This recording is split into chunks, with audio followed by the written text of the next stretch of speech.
Hello guys, good morning po. Ayan, good morning po sa lahat.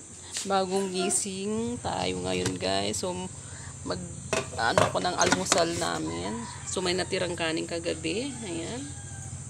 So, isasinag ko yan. Siguro. Tapos magluluto pa ako ng konti. Ala, yung kalabasa namin. 2 linggo na hindi naluto-luto. Sana linuto ko na lang noon. So, hindi na siya pwedeng lutuin ngayon kasi malambot na. So, ayan, good morning po sa lahat. Yung mga pusa namin, naghihintay na. Ayan. Naghihintay na yung mga pusa. Tapos mamaya, dami ko pang labahan. Ito mga pusa ko pa. O, ayan. Ayan. So, bagong umaga. Thanks God. Nagising ulit tayo. So, ayan yung aso ko. Si Peanut. Peanut! Oh. Maagang sumasayaw si Pina. Ayan, so good morning lahat. Lahat. Ano ba ang iluluto kong almusal ng aking mga anak? Ayan, so may 2 akong nag-aaral. Yung isa kong binata saka yung isa kong anak. So yung bunso ko is elementary pa lang siya, is grade 3. Tapos yung binata ko naman, yung panganay ko, siya ngayon? Nasa 4th year high school. So, ayan. Pero bago ang lahat, ako ay magpapainit muna ng tubig kasi ang anak ko, naliligo siya ng may mainit na tubig. Hinahaluan ko yung tubig ng mainit na tubig para hindi siya malamig. Ayan. Kasi ang lamig ng tubig is pag ganito sa amin. Pag umaga, malamig yung tubig dito sa amin. So, ayan, maglalaba pa ako mamaya. Ang dami kong gagawin.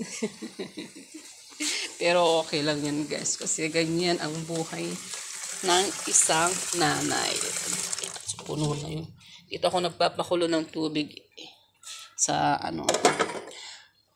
inihahalo ko sa pampaligo ng aking anak. Ayan. So ganyan. Ayaw magsindi. Sarado pa pala. Ayan. Ayan. Tubig. Ayan. So, habang ako ay nagpapakulo ng tubig, ako naman ay may ingay na naman itong mga puso. Ming! Mga puso ko naghihintay, nagugutom na daw sila. Gutom na kayo.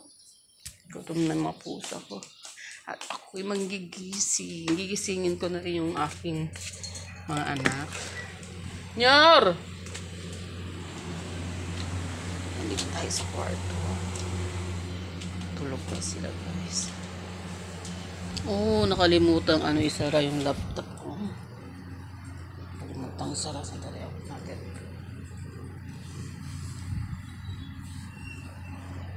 Nyor!